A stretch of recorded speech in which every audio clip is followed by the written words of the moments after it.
I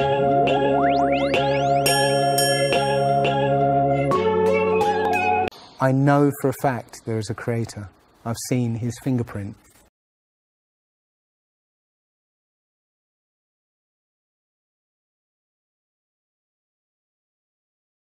In the beginning God created the heaven and the earth. And the earth was without form and void, and darkness was upon the face of the deep. And the Spirit of God moved upon the face of the waters. And God said, "Let there be light." And there was light. And God saw the light that it was good. And God divided the light from the darkness. And God called the light day, and the darkness he called night. And the evening and the morning were the first day. And God said, "Let there be a firmament in the midst of the waters, and let it divide the waters from the waters." And God made the firmament, and divided the waters which were under the firmament from the waters which were above the firmament. And it was so. And God called the firmament heaven. And the evening and the morning were the second day. And God said, "Let the waters under the heaven be gathered together unto one place, and let the dry land appear." And it was so. And God called the dry land earth, and the gathering together of the waters called he seas. And God saw that it was good. And God said, "Let the earth bring forth grass, the herb yielding seed, and the fruit tree yielding fruit after his kind, whose seed is in itself upon the earth." And it was so. And the earth brought forth grass, and herb yielding seed after his kind, and the tree yielding fruit, whose seed was in itself after his kind. And God saw that it was good. And the evening and the morning were the third day. And God said, "Let there be lights in the firmament of the heaven to divide the day from the night, and let them be for signs and for seasons and for days and years. And let them be for lights in the firmament of the heaven to give light upon the earth." And it was so. And God made two great lights, the greater light to rule the day, and the lesser light to rule the night. He made the stars also. And God set them in the firmament of the heaven to give light upon the earth, and to rule over the day and over the night, and to divide the light from the darkness. And God saw that it was good. And the evening and the morning were the fourth day. And God said, "Let the waters bring forth abundantly the moving creature that hath life, and fowl that may fly above the earth in the open firmament of heaven."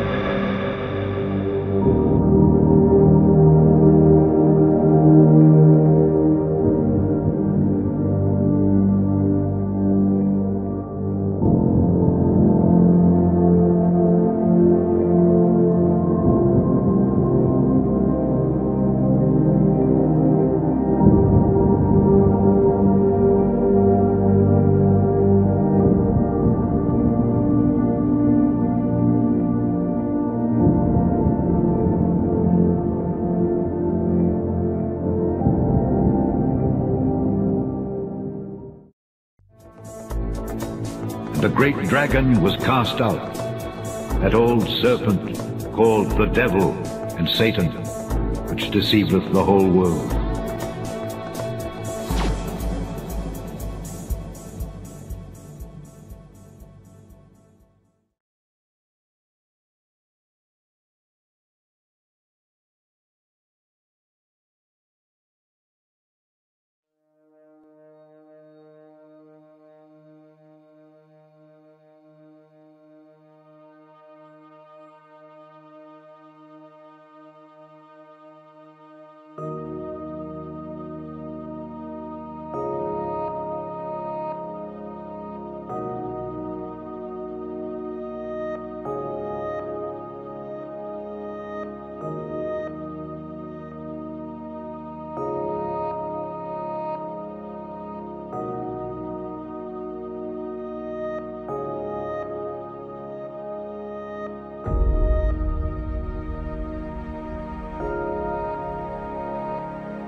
I have 2 weeks to leave her. She telling me 2 weeks she leaving me. It make her 2 weeks to speak to me. But she said fortnight, 14 days. She says to make Jane no write out lines.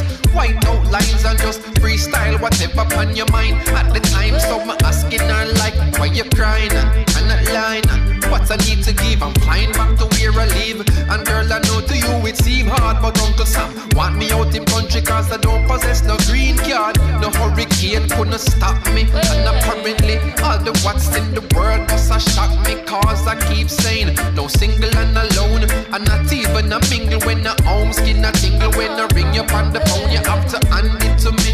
Read the future good, it mandatory. You understand the story is my baby don't go. Please don't go. Oh no. My baby don't go. My baby don't go. Please don't go. Please don't go. my flight plans telling me the obvious. Fresh up out a yard, right back to the metropolis. I fit up on top of this, you understand. The countryman with contraband in Amsterdam. Damn, that's the plan.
Hey everybody, this is a video about the sunbeams or the sun rays that come through the clouds called crepuscular rays.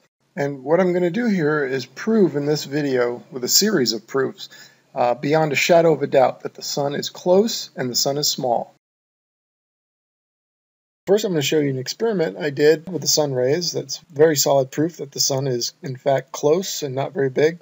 And then I'm going to refute Wikipedia's account of these crepuscular rays. They say that these rays are due to perspective, and that in fact they are, for all intents and purposes, parallel lines from a sun that's almost 1,000,000 miles in diameter. But the fact that we see them splaying out, they say that that's due to perspective. I'm going to show that that's impossible. And then number 3, I'm going to show that it's actually, when you take a look at this picture of the crepuscular rays, that actually perspective is missing from this photo, if in fact the sun were 1,000,000 miles in diameter and 93 million miles away. The heliocentric model is in trouble. So let's get to my experiment. I watched a video from my perspective. His video is called Flat Earth Sunbeams, Part 1. I was outside and I go, man, let me try that. And I just kind of ran in, I grabbed some cardboard, I cut some holes in it, and I wanted to see how the sun reacts coming through. So here I am, raising it high over my head. So I'm about 8 feet away from this, and the light doesn't diverge or spread out. You know, it doesn't splay out like we see the crepuscular rays. And this sun's far away. Just like in the heliocentric model, the sun is far away, right? 93 million miles away from our clouds. But we see the sun rays splaying out from the clouds as though it were a close sun and not a faraway sun. Well, you can see when it is far away, the light beams are parallel and they don't splay out or diverge from the clouds. So then I got a little bit more sophisticated. I went inside and I cut some nicer holes in another cardboard. You know, my budget went up. And here they are, and I put some CGI here. I put some beams in there, and you can see they are dead straight. No splaying out. And then you can also, there's a part here where I have it up overhead, and I had the same results.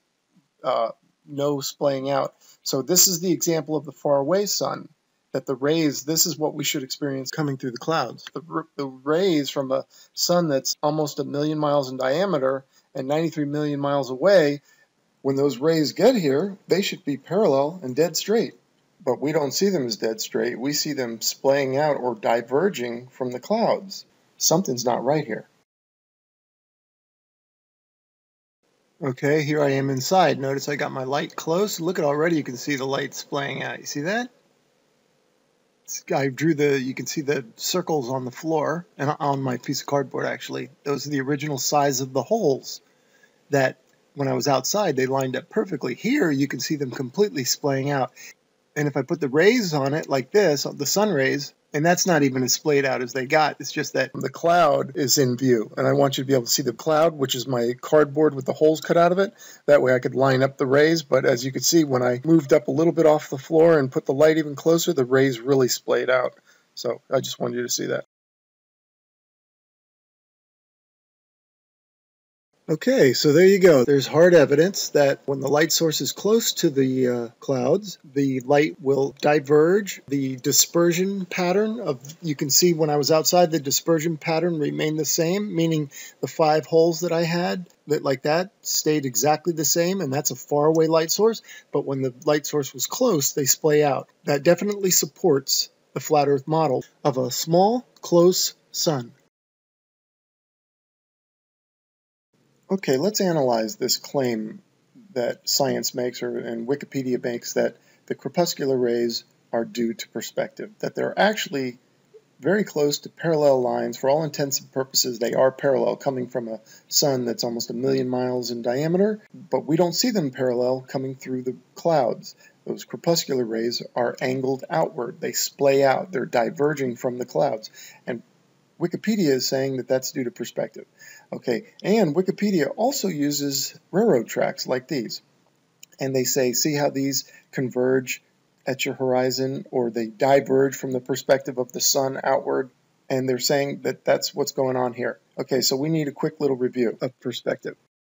Notice in this long hallway, all parallel lines and planes angle to the eye level or the eye position of the observer. Notice that the side walls angle in, those are parallel lines to one another, and the ceiling and the floor are also parallel, but notice how they angle toward each other and they come to your eye level. All right, you have an X, Y, and Z axis. So the railroad tracks would fit your Z axis. That's going away from you, and those lines, yes, they converge. But the sun, and especially when the sun's overhead, would be bombarding us with huge vertical parallel lines, or rays, parallel rays. Yet, we don't see any of that, ever. So what I'm going to show you here is that this claim that these corpuscular rays is due to perspective is not true. It's impossible, because perspective will not converge or diverge or splay out lines or planes that are parallel to one another that are perpendicular to the viewer or his z-axis. Okay, so like in this picture of the railroad tracks here, the line's going away from you, that's I did with the green line, that's the railroad track, that's obvious. And right from the get-go, they start to converge. Now those are parallel lines, but yet we never see them as parallel. They're always converging as they go away from you. Now the black poles that I have going down the side of the railroad tracks are also parallel lines to one another. But notice that they stay parallel. They don't lose their parallel orientation. They may get shorter and they get smaller, that's true. They do have a sort of a convergence, but they don't change their parallel orientation, these vertical lines, because they're perpendicular to you.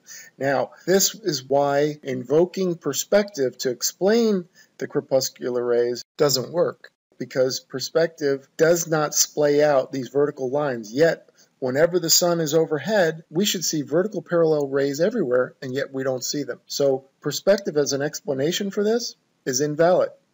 You know, what we see is the rays emanating from this omnidirectional sun. The rays fit the size of the sun, and the angles of the rays off the sun also fit the size of the sun and the shape of the sun. But they shouldn't fit the size of the sun if the sun is in fact almost 1 million miles in diameter and 93 million miles away. The rays should be huge and the sun small. So that's telling us that the sun is in fact close. Okay, and let's go back to what Wikipedia said. Wikipedia says that the rays from the sun are in fact parallel lines, but we don't see them that way because of perspective. Perspective splays them out.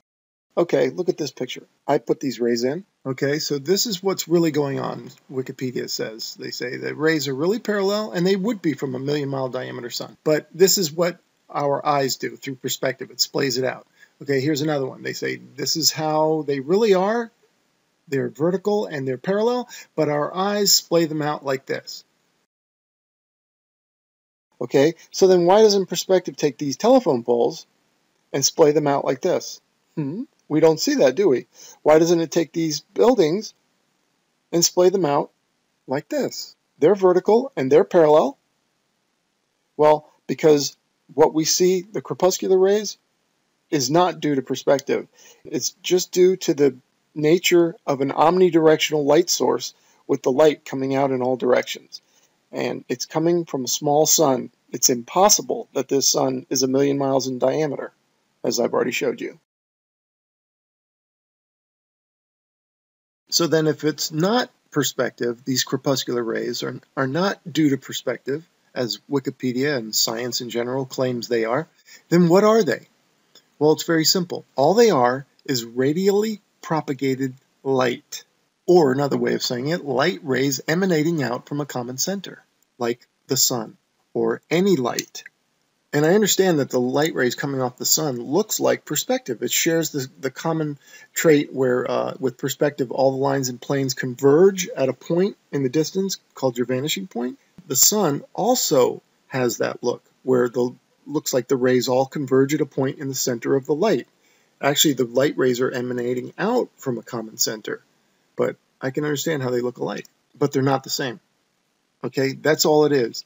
And so, as we've already proved, that perspective can't explain the corpuscular rays, because where are all the vertical parallel sun rays then? They don't exist. Okay, so next I'm going to show you with streetlights and sunlight and how they look exactly alike. Okay, let's take a look at some light rays. Let's look at how the sun and a street lamp look the same. The one on the left is a street light, and the one on the right is the sun. Okay, notice that the light source and the rays match one another. And with the street light, that light is here on Earth, right? It's right there on your street. And those rays look in proportion to that light. They're also here, right? On your street or wherever you see that light. The sun, they're telling us, is actually far away, but the light rays are close. Like when we see these corpuscular rays coming through the clouds. And did you know that streetlights also have corpuscular rays? Just like the sun does, and you know what? They look identical. Let's have a look. Here on the left, that's a street light, and those are crepuscular rays coming off of that street light, and they look identical. They are in the same proportion as our sun and its rays. And you can't say that that's perspective because they're right there, and as we've seen, perspective can't explain those rays anyway. So those rays are nothing more than radially propagated light. In other words, it's light coming from a common center. That's all. And look at this one. The left one is a street light. The one on the right are the sun rays. They are both in proportion to one another. The light source matches its rays, which indicates that they're both local. Okay, and this street light is here. We know it's here, and we know those crepuscular rays are here. There's no fooling us and telling us it's 93 million miles away or a million miles in diameter. And it looks just like the sun that they're telling us is far away and huge, and whose light rays are here, though, on the Earth. Same here. Same as what we see in the sky. The sun matches the sun rays. But in the heliocentric model, with a sun that's 93 million miles away and almost a million miles in diameter, the rays should be completely out of proportion, like this. You know, we shouldn't even see the sun. Maybe the sun should just be a blob of light on the other side of our lit up atmosphere from these huge rays. I mean, we see the sun like it's in our atmosphere, like it's close, but it can't be, according to the heliocentric model.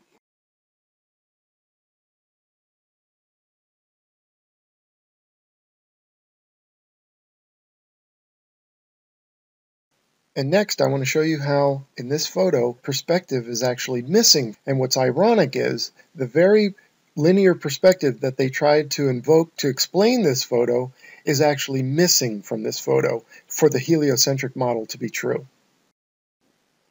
Okay, so what do I mean by that? Well, I mean they invoked perspective to describe or explain these crepuscular rays, the fact that they're splaying out from the clouds, because they had to invoke perspective or something, because this picture doesn't work for the heliocentric model. This picture of these crepuscular rays is a problem for their model because the sun is supposed to be a million miles in diameter. But the problem is they've invoked perspective, but perspective doesn't work because, as I've already showed you, it doesn't explain the parallel vertical lines that we should see all over the place. Perspective will not splay those out, right? So these vertical rays should be everywhere, the parallel vertical rays, but we don't see them. The perspective that's missing is like the sun is out there and it's almost a million miles in diameter, right? So its sunbeam, it shoots out a sunbeam, and that sunbeam is 100,000 miles wide, let's say. But what we see from here looks very small, right? But not when it gets here. When it gets here, it's going to be massive, okay? But yet, look at these sun rays coming through the clouds. They're small, they're skinny, they're tiny. They match the local sun that we see in the sky here. So that's what I mean by perspectives missing. And let me give you a couple of real-world examples to help you figure this out. Okay, now imagine you're at a football game, an American football game, and you can see the player, the quarterback, down on the field, and he's as big as a peanut, okay, on the field, even smaller. Okay, and the football is the size of a short grain of rice. And he's got this great arm, and he turns around and he throws that ball up to you in the stands, and he can throw it all the way to you. Now, I got a question for you. When the ball gets to you, is it going to be the size of a grain of rice, or is it going to be the size of a regulation football? Well, it's going to be the size of a regulation football, right? But that's not what we see in this picture with the sun rays. Those sun rays fit the size of the sun. And now let's take a look at this soccer player. All right, for those of you who don't know American football, there, he kicks it, he's far away, and the ball gets to you, it's going to be the size of a soccer ball, right? This is proper perspective. This is the perspective we're not seeing when we look at the sun.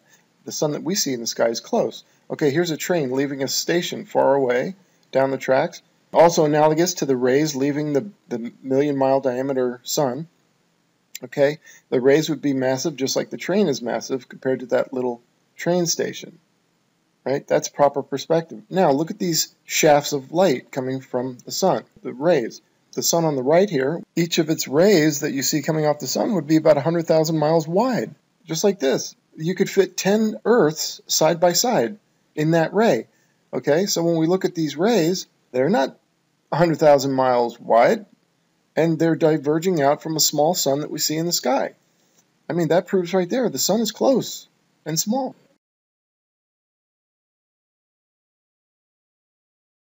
Now, I know somebody's going to seize upon this and say, hey, wait a minute, but we don't see perspective with the sun traveling over the flat Earth. We should see it shrink to a dot and disappear. We don't see that. Well, I was going to save this for another video, and I maybe still will, but let me introduce to you celestial perspective. It's different than regular perspective that we're used to every day. Regular perspective, we see a train on the tracks, and as it goes away from you, it gets smaller and smaller and smaller until it disappears.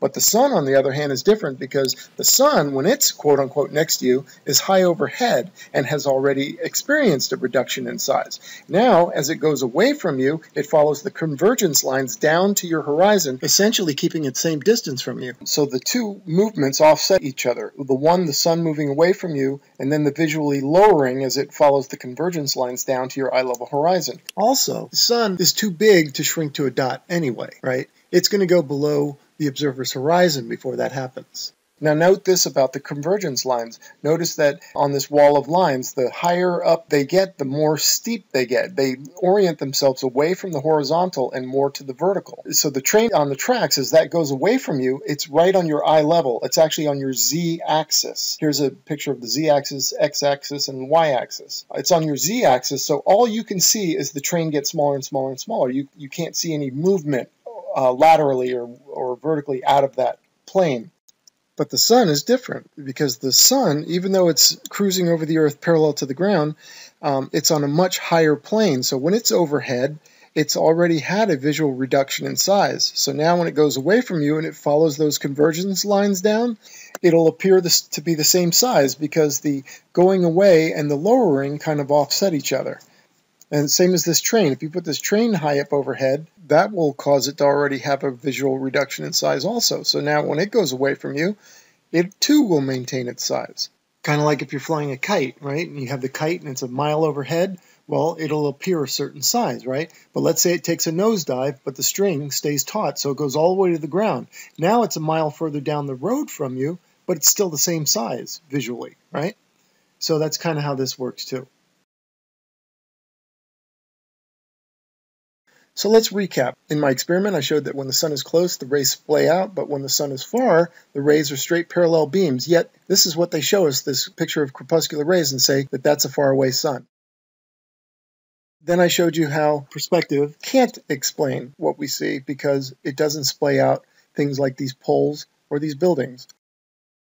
And then I showed how the sun mimics perspective. It has the same look. The light rays radially propagate outward, or they radiate out from a common center. And that's what we're seeing with the sun. It's not perspective. And then I showed how the street lights, the crepuscular street lights, match the sun. The same crepuscular rays from the sun and from the street lights, and they look identical. Both local light sources and local rays. Then I showed you celestial perspective, and that's different from regular perspective, like the train going down the tracks that's on your same plane as your eyes, and as that goes away, it can only shrink. It gets smaller and smaller. But the sun is high up overhead, so it's vertically already had a visual reduction in size. So as it goes down to your eye level horizon, it'll maintain its same size. Okay, and that wraps up celestial perspective, and that wraps up this presentation. I believe we made a strong case. A lot of evidence here, if not complete proof. And thank you so much for watching. There's only one thing left to do. Let's kick the ball out of here. Take care.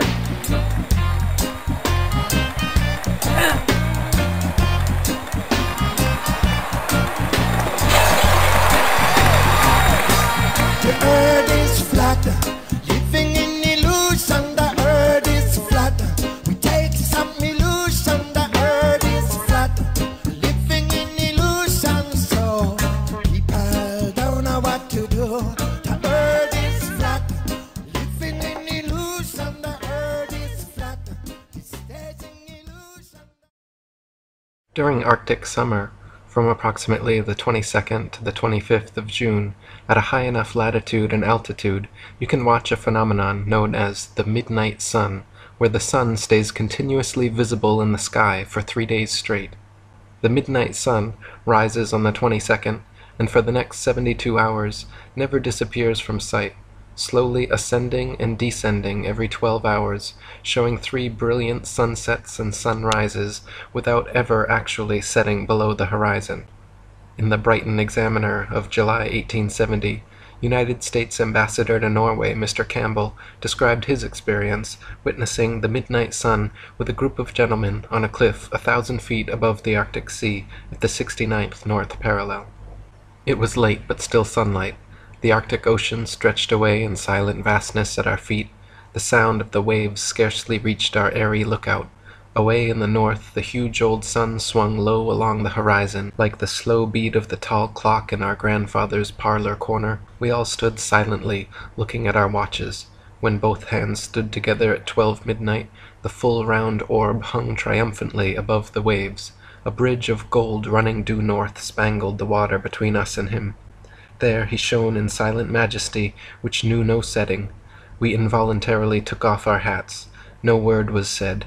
Combine the most brilliant sunrise you ever saw, and its beauties will pall before the gorgeous coloring which lit up the ocean, heaven, and mountains.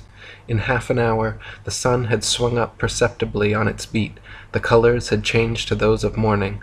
A fresh breeze had rippled over the florid sea.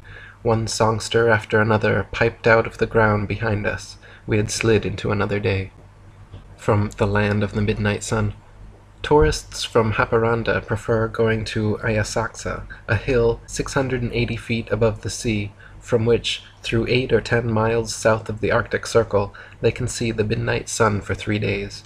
As the voyage drew to a close, and we approached the upper end of the Gulf of Bothnia, the twilight had disappeared, and between the setting and rising of the sun hardly 1 hour elapsed.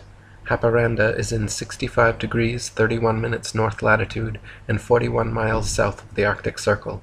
It is 1 degree 18 minutes farther north than Archangel and in the same latitude as the most northern part of Iceland. The sun rises on the 21st of June at 12:01 a.m. and sets at 11:37 p.m. From the 22nd to the 25th of June, the traveler may enjoy the sight of the midnight sun from Avasaksa, a hill 680 feet high and about 45 miles distant. If the Earth were actually a spinning globe revolving around the sun, the only place such a phenomena as the midnight sun could be observed would be at the poles. Any other vantage point from 89 degrees latitude downwards could never, regardless of any tilt or inclination, see the sun for 24 hours straight. To see the sun for an entire revolution on a spinning globe at a point other than the poles, you would have to be looking through miles and miles of land and sea for part of the revolution. Anyone below the 89th parallel could never witness the sun for 72 hours, 3 whole revolutions, straight, because to do so would be to assume you are somehow seeing through the globe and to the sun on the other side. Since such an assumption is ridiculous, and yet the midnight sun can clearly be seen as low as the 65th parallel, this is another absolute proof that the Earth is the flat, stationary center of the universe. Thomas Winship wrote, "If the Earth be a globe, at midnight the eye would have to penetrate thousands of miles of land and water, even at 65 degrees north latitude, in order to see the sun at midnight. That the sun can be seen for days together in the far north during the northern summer proves that there is something very seriously wrong with the globular hypothesis. Besides this, how is it that the midnight sun is never seen in the south during the southern summer? Cook penetrated as far south as 71 degrees, Weddell in 1893 reached as far as 74 degrees, and Sir James C. Ross in 1841 and 1842 reached the 78th parallel. But I am not aware that any of these navigators have left it on record that the sun was seen at midnight in the south." Heliocentrists also cannot explain why the midnight sun phenomena is not experienced anywhere in the southern hemisphere at any time of year. Quite to the contrary, it has been recorded by the Royal Belgian Geographical Society in Expedition Antarctique Belge that during the most severe part of the Antarctic winter, from 71 degrees south latitude onwards, the sun sets on May 17th and is not seen above the horizon again until July 21st. This is completely at odds with the ball Earth theory, but easily explained by the flat Earth model. The midnight sun is seen from high altitudes in extreme northern latitudes during Arctic summer because the sun, at its innermost cycle, is circling tightly enough around the polar center that it remains visible above the horizon for someone at such a vantage point. Likewise, in extreme southern latitudes, during Arctic summer, the sun completely disappears from view for over 2 months, because there, at the northern tropic, at the innermost arc of its boomerang journey, the sun is circling the northern center too tightly to be seen from the southern circumference. Sammy Robotham wrote, "It is evident that in the great encircling oceans of the south, and the numerous islands and parts of continents which exist beyond that part of the earth where the sun is vertical, cannot have their days and nights, seasons, etc., precisely like those in the northern region. The north is a center, and the south is that center radiated or thrown out to a vast oceanic circumference, terminating in circular walls of ice, which form an impenetrable frozen barrier. Hence, the phenomena referred to as existing in the north must be considerably modified in the south. For instance, the north being central, the light of the sun advancing and receding gives long periods of alternate light and darkness at the actual center, but in the far south, the sun, even when moving in its outer path, can only throw its light to a certain distance, beyond which there must be perpetual darkness. No evidence exists of there being long periods of light and darkness regularly alternating as in the north. In the north, in summertime, when the sun is moving in its inner path, the light shines continually for months together over the central region and rapidly develops numerous forms of animal and vegetable life." In typical reverse-engineered damage control fashion, trying to explain away the midnight sun, problematic Arctic and Antarctic phenomena, and the fact that Polaris can be seen to 23.5 degrees south of the equator, desperate heliocentrists in the late 19th century again modified their theory to say the ball Earth actually tilts back 25.5 degrees on its vertical axis, thus explaining away many problems in one swoop. If it simply tilted the same direction constantly, however, this would still not explain the phenomena, because after 6 months of supposed orbital motion around the sun, any amount of tilt would be perfectly opposite, thus negating their alleged explanation for Arctic and Antarctic irregularities.